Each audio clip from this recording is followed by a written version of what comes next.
You are now listening to Ombudsman Radio. Hello everyone and welcome to the very first episode of Service Hour. Today I'm going to be your host for this wonderful episode. My name is Mati Fati and of course I'm here co-hosting with this very beautiful, amiable young lady. Hello. Thank you. Hi.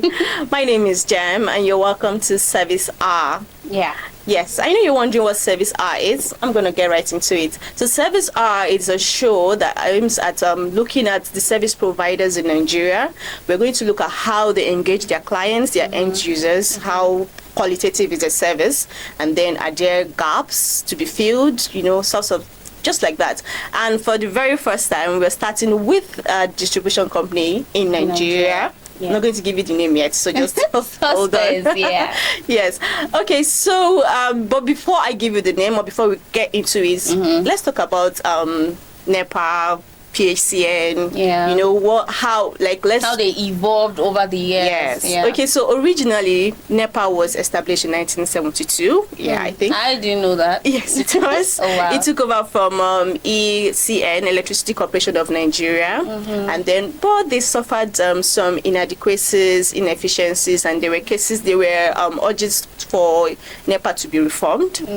Yeah, and then that resulted into PHCN. Yeah. So in 2005, that's the Power Holding Company, yes, in 2005. Okay. Then after some negotiation for PHCN to be privatized, that whole talk and drama got us into having certain distribution companies, transmission companies, and generating companies. I guess all this was just to make access to electricity quite easy for the citizens. Yeah. So we have about 6 generating companies, 11 transmission companies, and just 11 distribution companies, and just a transmission company in Nigeria. So the distribution companies, right? We have about 11 of them, like I said. We have AEDC, that is Abuja Electricity Distribution Company. We have IBDC, that's Ibadan for Ibadan, yes, and we have Ikeja for Lagos. And not this just covers certain areas, like Abuja covers more than just Abuja and some states. Yes, so all these distribution companies covers more than just the states. They cover like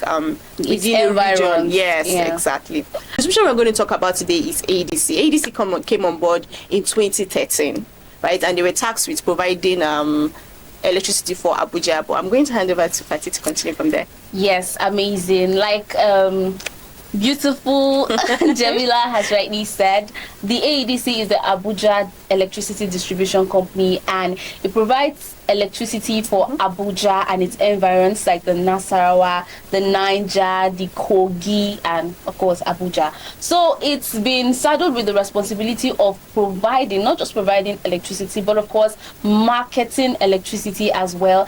And I think that this unbundling has really done a lot, because it has made them to focus, like a sector focuses on a particular area, and like they try to bring out there's a lot of difference between now and then NEPA. Yes. When we see light, we're happy because we don't know when next we are going to see light, but I think they really evolved over the years. Yes, and they have. It's a good thing. I think it's okay to say that the reforms have actually worked. I'm not saying that they're perfect. Not, there's plenty room for improvement, but they are better than where they started from. Exactly. Yeah, that's the way really to put amazing. It. Yes, so we're going to be delving into the functions of the AEDC. So many people think, the AEDC just provides electricity, but does it really stop at provision of electricity? I think there are more. They are more than that. They ought to service meters and other electricity providing infrastructures like transformer, the wiring and stuff like that. But like I said earlier, right, so the generating companies, there are generating companies, there are transmission companies, and distribution companies. So basically, the generating companies get the power from national grid and then hand over to transmission company, and then the transmission company now gives it power to the distribution company, and then the distribution company now distributes to all sectors in Nigeria. So basically, AEDC is the contact between their end users, as the clients, right? So they are responsible for providing the very basic needs and services that everybody needs to have access to power in Nigeria or in Abuja, basically. So So metering, yes, that's the function of ADC. They are supposed to provide us with meter. Free, oh. Yes. Free, oh. Services, service transformers, customer service, resolve complaints, and wiring and all of that. It's the responsibility of ADC to do that for us. Yeah, and billing as well, billing and revenue collection. So those of you that when NEPA come to your house, you will not carry their ladder and run away, or you threaten to beat them. Is their responsibility to collect money, because how else will the country generate money if you don't pay for electricity? Even in the advanced world, they pay for power, so ours is not an exception. There's so many functions and yes, importance of the ADC. Yeah, we have, like she said, maintenance of infrastructure. We have Yes, the billing and revenue collection too. I know it's very difficult for some persons to pay their bills, right? In advanced countries, actually automated, right? Yes. But here it's still, we're still a bit behind. Manual. It's normal, and it can be daunting, especially if they've been like a lackadaisical distribution of power. I understand. People might not be so responsive. Yes. Or maybe faulty transformer, faulty wiring, and all that. And I know sometimes it all boils down to communication, but sometimes ADC expects you to pay for some things like this by giving excuses. We don't have transformer. You have to wait for like 3 months, 6 months, and you can't wait. You don't have that patience. Yes, so you might opt to pay for it. Do you know the funny part is they say they don't have any transformer available, but when you bring out money, where does that transformer come out from? I'm not going to say anything. Questions. Yeah. So one of the importance of the ADCs, they improve the quality of life that we have. Imagine if you're in a place where there's no light. You can't charge your phones, your other appliances, you can't even drink cold water. We know that the weather is some type of way. Yes, so the accessibility and constant supply of power makes us just live a comfortable life, basically. Exactly. Yeah, so we are going to be moving to the malfunctions of the ADCs. Yes, that's talking about malfunctions of the ADC. Talking about their inadequacies. Yeah. And there's nobody that is perfect. No organization is perfect, really. Yeah. There are areas where, there's lots of room for improvement, there are inadequacies. And then we can look at high cost of maintenance, right, of the infrastructures they have. Some of them, truthfully, are so old. Yes. They need to be replaced. And then the cost of maintaining it too can be very high. Yeah. And that can be daunting for the ADC, right? And then also, because I said we're not so automated, right? So meeting up and the billing, collecting the bills, the metering can be very difficult for ADC, and this can create gaps and lacunas, right? And can affect the flow distribution of power, really. You spoke about the metering gap. There are certain parts of Abuja that they're not exposed to having a meter. They don't actually have a meter, and then going to say they feel like they are overcharged, but really, who can you blame? They don't have the meter. Maybe if you had a meter, you would recharge 2,000 naira a month, and then somebody's coming to charge you 7,000. Exactly. And you'll be like, what do I have in my house? But nobody can. It's fixed. There's some places that is fixed amount too, and every month they go and negotiate. Like ADC can tell you, see, last month we were paying 5,000. This month we have increased it to 10,000. Just like that. Yes, and just like that you negotiate. Like, no, please collect 7, and then. But I think it all boils down to sensibilization, right? They need to not. Some people, some people don't want meter. Like, they choose not to want meter because they have wrong information about having a meter. They feel like if they have a meter, they are going to have to pay more. Yes, exactly. Maybe if they have a lot of appliances. Yes, those people that have lots of appliances that consume power, energy, might hesitate to get a meter. They prefer the old way of because bills. it favors them. Yes, but then we're cheating the government, we're cheating Yes. the system, Yeah. really, we're cheating. And So then we go ADC about complaining about how the economy is unstable. Exactly. You are the problem. You are the problem. So ADC has the responsibility of educating these people on the import. In fact, I think we are beyond education now. We need to mandate, or they need to mandate that you need to have meter. You must have if a you meter. don't, maybe they don't supply power to that area. But then it's not everyone. So some innocent persons might be affected. Yeah. I know. I'm sure they just need to come up with a way to resolve all of that. Yeah. So that is also a problem that they face.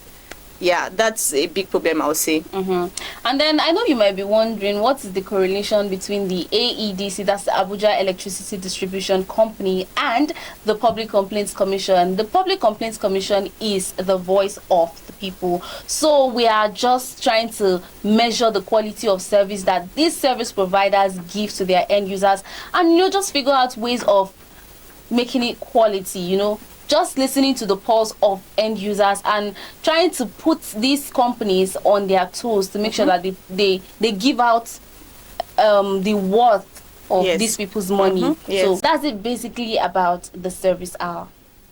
Yes, so challenges that end users face and that we tend to be in place to help them resolve, or where PCC comes in. There are so many challenges, right? The most common one is overbilling. Yes. You would agree with me? Yes. I think if you have 1 to 10 complaints, you will see like 5 overbillings. Oh, I didn't do this. They overbilled me. I don't have so much appliances. I look at my bills, stuff like that. Exactly. And but I think also, you talked about how ADC improves the quality of life. So imagine where ADC is not available. Imagine what will happen, right? Can be hell. Yeah, exactly. So the quality of life not only drops, but then it's less more meaningful. And also some businesses are affected where ADC is not available, like where there's no power. Businesses are affected. Yes. That drives up cost of production. Because they have to use fuel or solar, and that costs Exactly, more. and that costs more. And then the end users are still at the end of all of this, suffering at the end of it. Yeah. So And there are a lot of them. We have inconsistent power supply.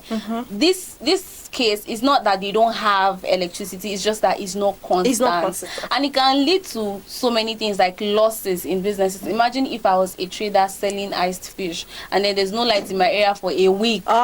I'm going to run at loss. And yes, that's really and if you have bad. to resort to using other forms of energy like solar, like I'll increase the rate of my yes, and people might not just immediately understand why there's an instant increment, right? And that might still affect the business in the long run. Okay, so like we've said, right, how is PCC, or what role can PCC play in what is PCC? Public Complaints Commission. What role can Public Complaints Commission play in ensuring that AEDC provides qualitative service to their end users, right? We've had, it's common that you see fight. Have you seen videos where the AEDC officials are being affected? I don't think I have. Oh my God. God. I've heard. Just type AEDC on YouTube, AEDC fight. You will, there are loads of it, and it's quite embarrassing. Really. And these people are doing their job. Yeah. I can imagine I'm an AEDC staff and they tell me my responsibility is to go and disconnect power or collect bill. People automatically with the information that I have now, I won't go. I will resign. With the information, with the videos I've seen, as in, some persons have literally been pulled down from ladders, seriously. Yeah. But guys, this is not the way to go, right? This is where organizations like Public Complaints Commission comes in. Like we have an avenue for you to come here, report the case, and then we can amicably resolve it. True. You don't have to resort to violence or constitute nuisance. A lot has happened. People have gotten injured. Suits People have even lost their lives. Exactly. Imagine if you carried this ladder and somebody is up there. It can lead to loss of life. Some people just got angry and set things ablaze just because of that. I know it can be annoying. Yeah. Like there's a case PCC resolved recently, right? There was power outage for like some months between November to April. That's lots of months, right? To be without power. And guess what? ADC brought the bill for this person. Can you imagine? It's annoying. You don't have power for months and you're being billed for the months that you don't have power, and you didn't use light. Where is even the light? I'm sure you must have spent more, maybe resolving to getting a generator, buying fuel or diesel and stuff like that. And then you're still expected to pay bill. But guess what? The guy brought his complaint to PCC, and we had investigators reached out to AEDC. There was a communication on spot investigation, and it was resolved. He didn't have to pay the bill, and there was no violence. No, everything was resolved amicably. That's a preferable way to go about it. That really reminds me of this case that was resolved also by the Public Complaints Commission of a community that I think their transformer was faulty or something. Yeah. And so they came to PCC, they reported the case, and PCC had to, jump in to see how it can be resolved. And then with the involvement of the Public Complaints Commission, they were able to get a brand new transformer for the community without paying free. a dime. Yeah, free. Yeah, exactly. So you see, if they had resorted to maybe violence or something of such, I'm so sure that they weren't going to get it. The most they can get is like get somebody to fix the already dead transformer, which is highly unlikely. Highly. They will just have like issues here and there, back and forth with AEDC. Yeah. But if you choose, I believe that if you choose the saner way, which is to find an avenue or an outlet to let out your complaint, Public Complaint Commissions, seriously, your complaints will be resolved like instantly. We take cases like this very serious, because they affect the quality of life of the citizens. So, and that's part of the things we look out for here. So we just want to ensure that these service providers are actually giving out your qualitative service, right? So when you find that there's a short, there's you're not getting what you feel, defrauded, cheated, just come to there's an injustice that's been meted out to you. Come to Public Complaints Commission and have your cases resolved instantly. And in as much as we have really spoke about how the AEDC can better the quality of service that they provide, or how the end users can resolve conflicts and all of that, we also have to establish the fact that there are certain end users that are nonchalant. Exactly. Because why would you be bypassing? Why would you be doing that? You're defrauding the government. I think you established that fact. Well, you are defrauding the government. Exactly, and that's not nice. That's not patriotic at all. It's not. Like your neighbor, it's pain, and you're not bypassing. What does that make you? You're not a good citizen. A liar and a cheat. You're not a good citizen, basically. You're not nice. You need to change your ways. You need to change. And then if you're wondering, you've been with us, you've been watching so far, and you're wondering, how can I reach out to the Public Complaints Commission? They are available in the 36 states of the Federation and Abuja as well. So you can come to any of the offices in any state, or you can even lodge your complaints online. Exactly. So if you don't have access, maybe you are in a certain area that the Public Complaints Commission office is not at, you can you have a smartphone, you lodge your complaint. Like she was saying, right? I know we've talked about AEDC today, but it's not just AEDC. Anything. All other distribution companies have this. This is not these issues, and this whole program is not peculiar to AEDC alone. We have these issues cutting across all other distribution companies in Ibadan, Ikeja, Jos, and all of that. So you can lodge your complaint in any of Public Complaints Commission offices, any of our, and then we have a website, www.pcc.gov.ng, and then the social media platforms as well. Yes, we have on Instagram at officialpcc.ng. That's on Instagram. You can go there, lodge a complaint, or I think it's even faster to use the website. Right. I think anyone is available, anyone that is convenient for you. Exactly. That is why we have ranges of ways that you can reach us. We also have a Facebook, www.facebook.com/PCC Nigeria, and we have Twitter at officialpcc.ng. That's basically it. So that has been it today on the Service Hour. We hope that you've been able to learn one or two. You've been able to learn a great deal of knowledge, and we would be expecting to have you with us this time next week. Thank you so much for listening, guys. My name again is Mati Fati, and I'm with my co-host Jem. Bye for now. Bye, guys.